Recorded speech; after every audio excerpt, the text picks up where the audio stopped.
శ్రీ సీతారామాభ్యాం నమః. శ్రీ గురుభ్యో నమః.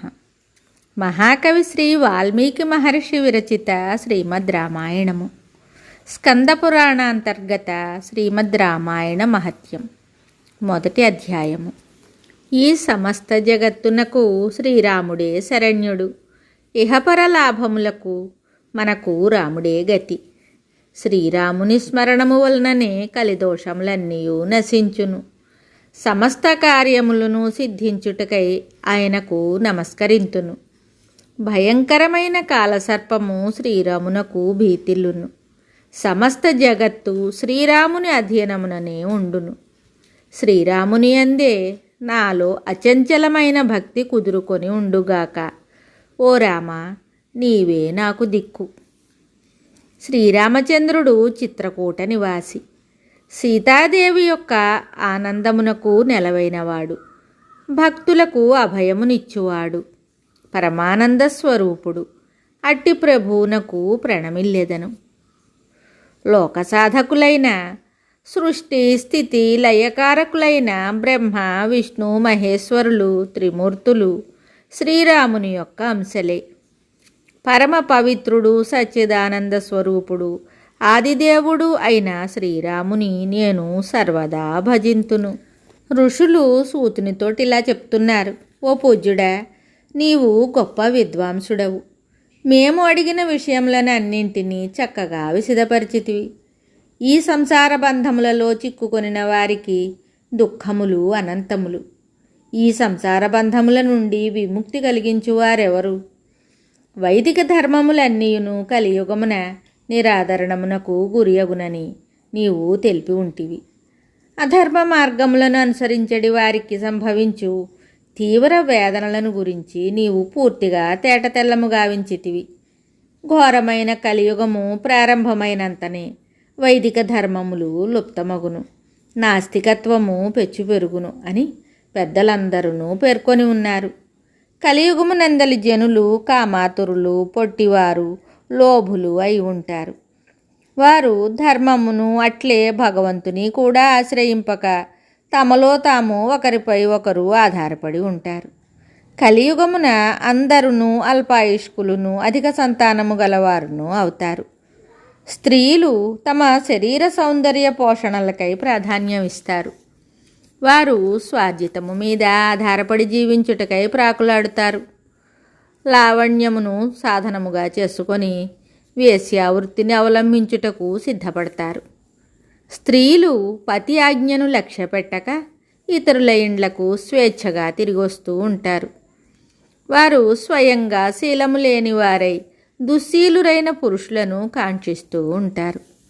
కొందరు కులసతులు కూడా పరపురుషుల సమక్షమున అసంబద్ధములైన పరుషవచనములను పలుకుతూ ఉంటారు.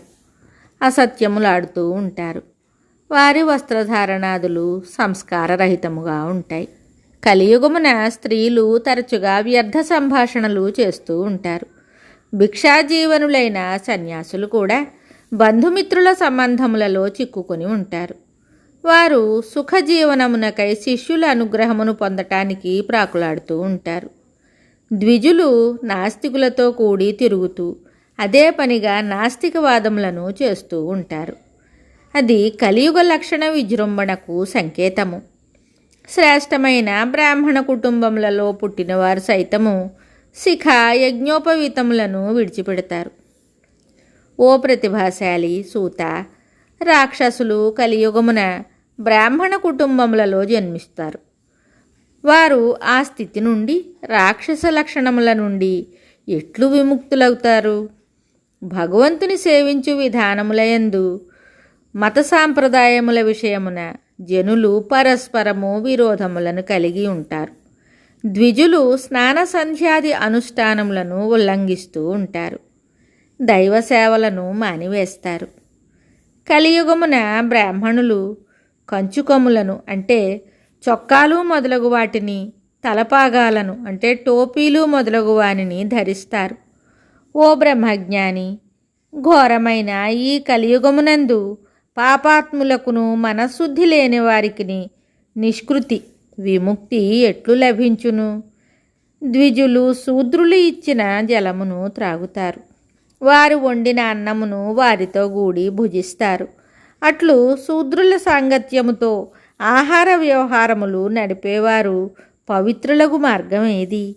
ఓ దయానిధి, సర్వజ్ఞ, సూత, దేవేశ్వరుడు, దేవదేవుడు, జగన్నాథుడు అయిన శ్రీరాముని సంతృప్తిపరచు ఉపాయమును తెలుపుము. మహానుభావ, ఓ సూత, ఈ విషయములనన్నింటినీ తేటతెల్లముగా వింపుము. నీ వచనామృతము ఎవరికి తృప్తిని కూర్చదు, అందరకును తప్పక తృప్తిని కలిగించును. సూతుడు ఇలా చెప్తున్నాడు: ఓ ఋషీశ్వరులారా, మీరు కోరిన ఈ విషయములను అన్నింటినీ పూర్వము మహాత్ముడైన నారద మహర్షి సనత్కుమారునకు తెలిపి ఉన్నాడు. వాటిని మీకిప్పుడు వివరించెదను, సావధానముగా వినండి. శ్రీమద్ రామాయణము ఒక మహాకావ్యము. అది సర్వవేదముల సారము. మహాపాపములను సైతము అది రూపుమాపును, దుష్టగ్రహ బాధలను తొలగించును. రామచంద్రుని గుణగణములను వర్ణించునట్టి ఈ కావ్యము దుస్వప్నములను తొలగించును, దుఃఖములను అంతరింపజేయును. ఇది ఐహికములైన భోగభాగ్యములనే కాక మోక్షఫలములను కూడా ప్రాప్తింపజేయును, సకల శుభములను సిద్ధింపజేయును. ఇది ప్రశంసావహమైనది. ఓ మునులారా, ఇది ధర్మార్థ కామ మోక్షములనిడి చతుర్విధ పురుషార్థ మహాఫలములను ప్రసాదించునట్టి పెన్నిధి. సాటిలేని ఈ కావ్యము పుణ్యఫలములను వసంగును. మీరు ఈ విషయములను ఏకాగ్రచిత్తులై వినండి. గోహత్యాది మహాపాతకములను చేసిన వారు గాని, అట్టి పాపాత్ములతో సాంగత్యము చేసిన వారు గాని ఋషిప్రోక్తమైన ఈ కావ్యమును వినినచో పవిత్రులవుతారు. రామాయణ విషయమున భక్తి శ్రద్ధలు కలవారు సమస్తములైన శాస్త్రార్థములందు ఆరితేరుదురు. వారి వలన లోకమునకు మేలు కలుగుతుంది. ఈ విధంగా వారు కృతార్థులవుతారు. ఓ ద్విజోత్తములారా, శ్రీమద్ రామాయణము ధర్మార్థకామ మోక్షఫల ప్రాప్తికి సాధనము. ఇందలి వృత్తాంతము పవిత్రమైనది. మానవులెల్లరూ భక్తి నిరతులై వినదగినది. పూర్వజన్మలలో చేసుకొనిన పాపముల నుండి విముక్తులైన వారికే ఈ జన్మలో రామాయణమునందు ప్రీతి పుడుతుంది. ఇది నిజము. పాపబంధములలో చిక్కుకొనినవాడు రామాయణ వృత్తాంతం ప్రారంభం కాగానే దాని ఎడ నిరాదరణ చూపుతూ నిమ్న శ్రేణికి చెందిన ఇతర గాథలను వినుటలో ఆసక్తుడవుతాడు. తత్ఫలితంగా ఆ మార్గంలోనే ప్రవర్తిస్తాడు. కనుక ఓ బ్రాహ్మణోత్తములారా, రామాయణము అను పేరుగల సర్వశ్రేష్టమైన ఆ కావ్యము వినండి. దానిని వినుట వలన మనుజునకు జనన మరణ భయములు దూరమవుతాయి. వార్ధక్య భీతియు ఉండదు. అతడు పాపరహితుడై ముక్తిని పొందుతాడు. ఆ రామభద్రుని వృత్తాంతము ప్రముఖమైనది, సర్వశ్రేష్టమైనది, వరములను ఇచ్చునది. తన యొక్క ప్రభావముచే సమస్త లోకములను వికసింపజేయునది. ఆ ఆదికావ్యము కోరిన కోర్కెలను తీర్చు కల్పవృక్షము. కావున ఆ కావ్యగాథను విన్న మానవులు పరమపదమును చేరుదురు. ఆ పరమాత్మ బ్రహ్మ విష్ణు మహేశ్వరుల రూపములలో సృష్టి స్థితిలయములను చేస్తూ ఉన్నారు.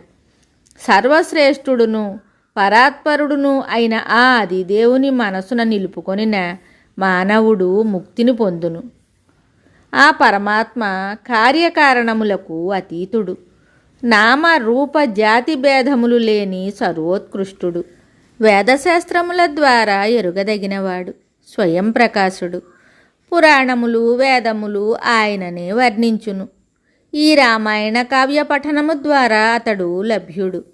ఓ మహర్షులారా, కార్తీకమునందును మాఘమునందును చైత్రమాసమునందును శుక్లపక్షమునందలి పాడ్యమి మొదలుకొని 9 రోజులు పగటిపూట అమృతతుల్యమైన రామాయణ గాథను శ్రవణము చేయుట మంచిది. శుభదాయకమైన శ్రీరామ వృత్తాంతమును ఈ విధముగా ఆస్వాదించిన వానికి ఉత్తమములైన మనోరథములన్నీయును తీరును. అతడు సకల పాపముల నుండి ముక్తుడగును. మరియు అతనితో పాటు అతనికి పూర్వులైన 10 తరముల వారును తరువాతి 10 తరముల వారును పరంధామమును చేరుదురు. అట్లు చేరిన వారికి ఇంకా ఎన్నడును దుఃఖములే ఉండవు. చైత్ర కార్తీక మాఘమాసముల యందు గల శుక్లపక్షముల యందు పాడ్యమి మొదలుకొని 9 రోజులలో రామాయణమును పారాయణ చేయుట మిగుల ఫలప్రదము. అట్లే దీక్షతో దానిని శ్రవణము చేయుట వలన కూడా తత్ఫలితము లభించును. ఆది కావ్యమైన రామాయణము స్వర్గ సుఖములను ప్రసాదించును, మోక్షమును ప్రాప్తింపజేయును. ఘోరమైన కలియుగమునందు వర్ణాశ్రమాది ధర్మములన్నీయూ అడుగంటును. అందువలన జనులు ఇహపర లాభములకై వరుసగా 9 రోజులు రామాయణ కథాశ్రవణము చేయవలెను. ఓ మహర్షులారా, దుర్భరమైన ఈ కలియుగమున రామనామ జపతత్పరులైన వారు తత్ప్రభావమున కృతార్థులవుతారు. వారిని కలియుగ బాధలు అంటవు. రామాయణ కథాపఠన శ్రవణములు జరిగడి గృహము ఒక పుణ్యతీర్థమై ఒప్పును. దుష్టులు సైతము ఆ ఇంట అడుగుపెట్టినచో వారి పాపములు అంతరించును. ఓ తపోధనులారా, శ్రీమద్ రామాయణమును భక్తి శ్రద్ధలతో శ్రవణము చేయనంత వరకును జనుల యొక్క దేహములు పాపభూయిష్టములై ఉండును. రామాయణ గాథను పఠన శ్రవణములు చేసేడు బుద్ధి కలుగుట దుర్లభము. కోట్ల కొలది జన్మల పుణ్యఫల ప్రభావముననే జనులకు ఆ అదృష్టము పట్టును. ఓ ద్విజోత్తములారా, చైత్ర కార్తీక మాఘమాసములయందు శుక్లపక్షమున క్రమముగా 9 రోజులు రామాయణ గాథను వినుట వలననే సౌదాసుడు శాప విముక్తుడయ్యను. గౌతమ మహర్షిని అవమానించుటచే కలిగిన శాపము వలన సౌదాసుడు అనువానికి రాక్షస రూపము ప్రాప్తించెను. రామాయణ శ్రవణ ప్రభావమున అతనికి ఆ శాపము నుండి విముక్తి లభించెను. రామభక్తి తత్పరుడై ఈ గాథను సావధానముగా వినిన మనుజుడు మహాపాపముల నుండియే కాక ఉపపాతకముల నుండి విముక్తుడవును.